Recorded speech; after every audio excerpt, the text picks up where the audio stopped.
Hi to everyone. MEM School of Engineering, Department of Mechanical Engineering, subject Mechatronics, Unit 1, Chapter number 3. Myself, S. Sarunan, Assistant Professor, Mechatronics Department.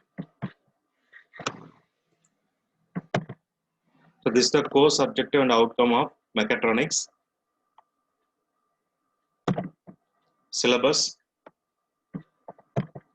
textbooks and reference followed.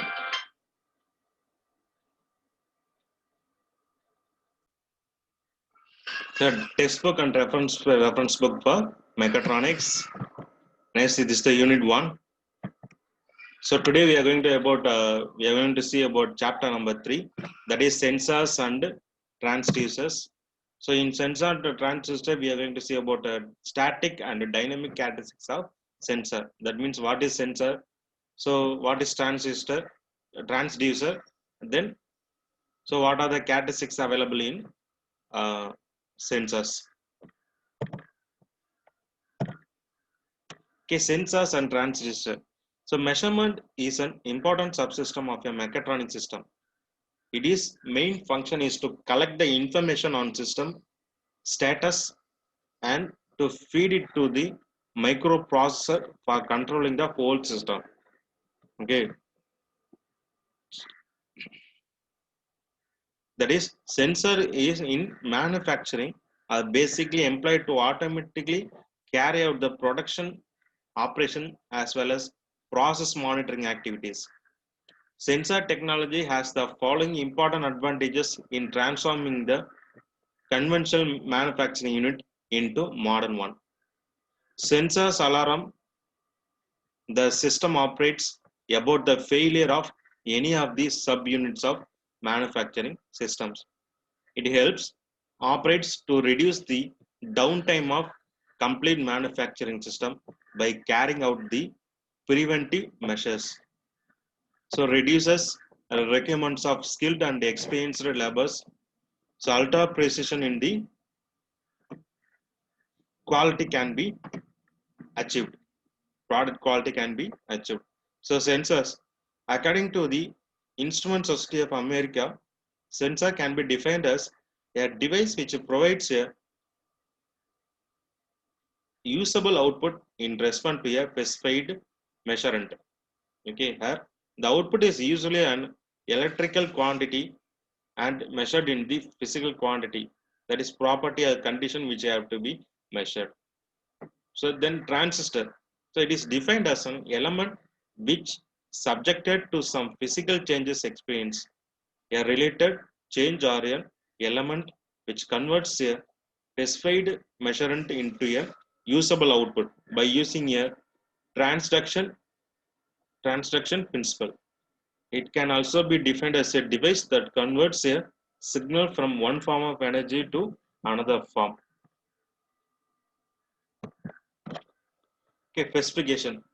So static and dynamic specifications. So first one is range. The range of the sensor indicates the limit between which the input can vary. Okay, for example, thermocouple for the measurement of temperature might have a range of 25 to 225 degrees Celsius. That means we need to define a sensor ranges.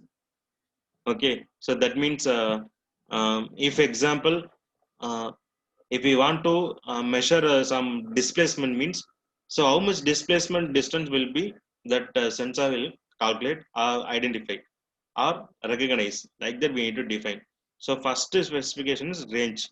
So range of the sensor must to be defined.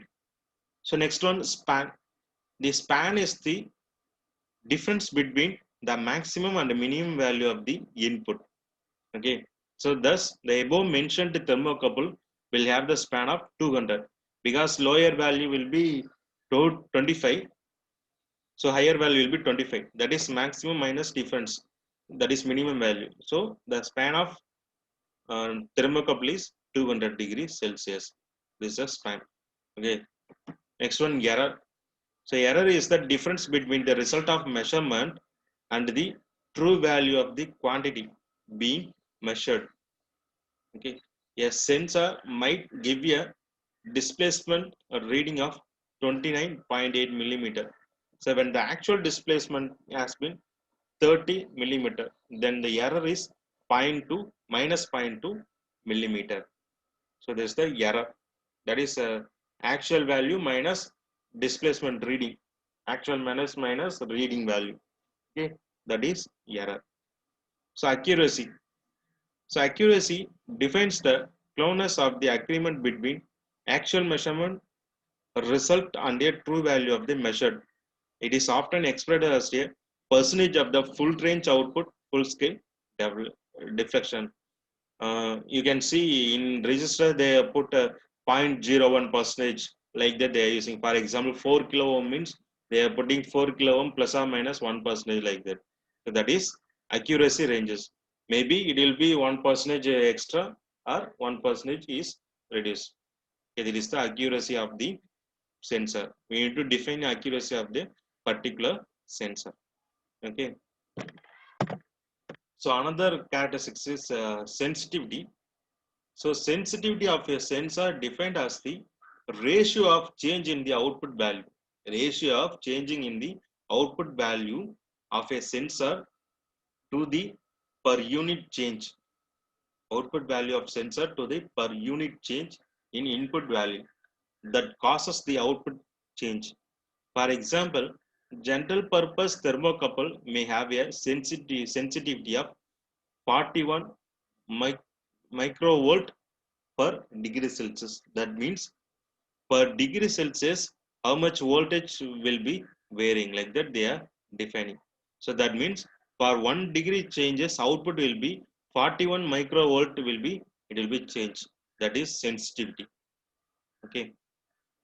Next one, non-linearity. The non-linearity indicates the maximum deviation of the actual measured curve of a sensor from the ideal curve. Okay, in this curve, you know, this is the ideal curve, this is a measured curve.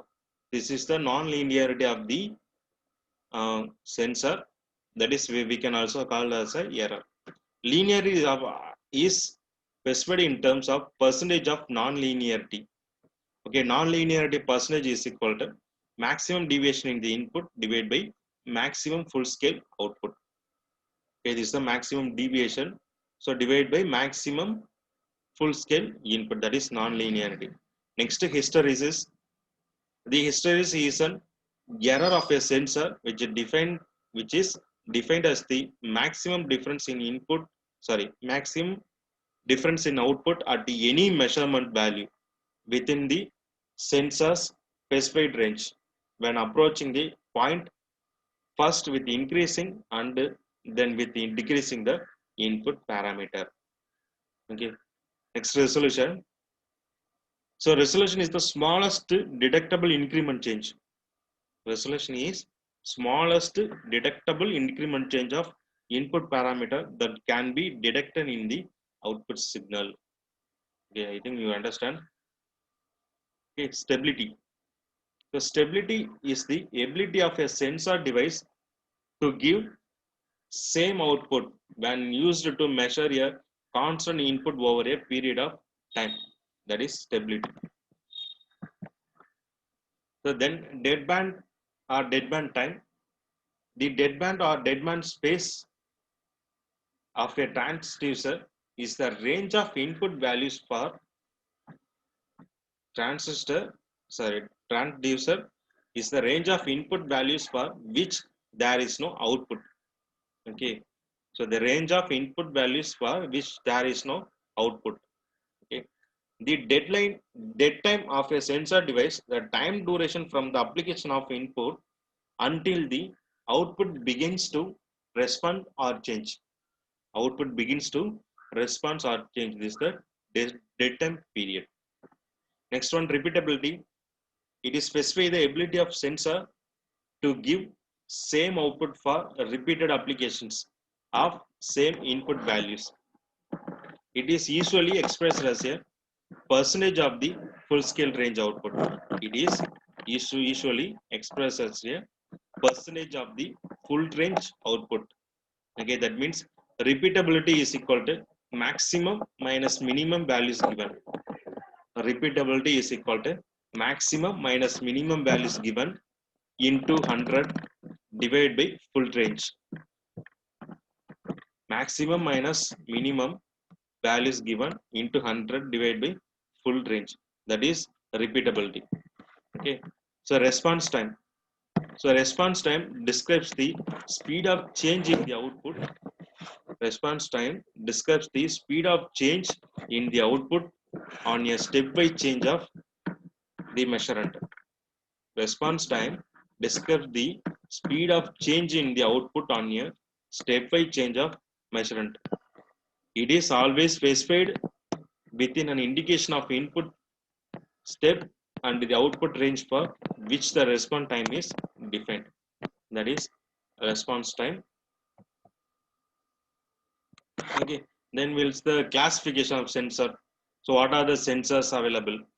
Okay. For displacement measurement, displacement, position, and proximity sensors are potentiometer, strain gauge, capacitive, differential transformers, optical encoders, pneumatic sensor, Hall effect sensors are example for displacement, position, or proximity sensor. Then if we want to find velocity and motion, we need to use incremental encoder, tacho generator, pyroelectric sensors like that, velocity and motion. Next, force, strain gauge, load cell. Example for identification of calculation of force means that is we are using strain gauge, load cell. Then fluid pressure we are using diaphragm pressure gauge, capsule bellows pressure tubes, piezoelectric sensor, tactile sensor. Then liquid flow. For liquid flow using turbine meter, liquid level, fluids and differential pressure we are using. For temperature we are using bimetallic strips, resistant temperature, thermistor, thermocouples like that, thermodiodes like that we are using for measuring the temperature. Okay, this is the common types of classification of sensors. Okay, in this chapter we discussed static and dynamic characteristics of sensors and what is sensors and transducers and the types of sensors available in the market or in the used in the manufacturing unit. Okay, thank you. We'll see in the next class.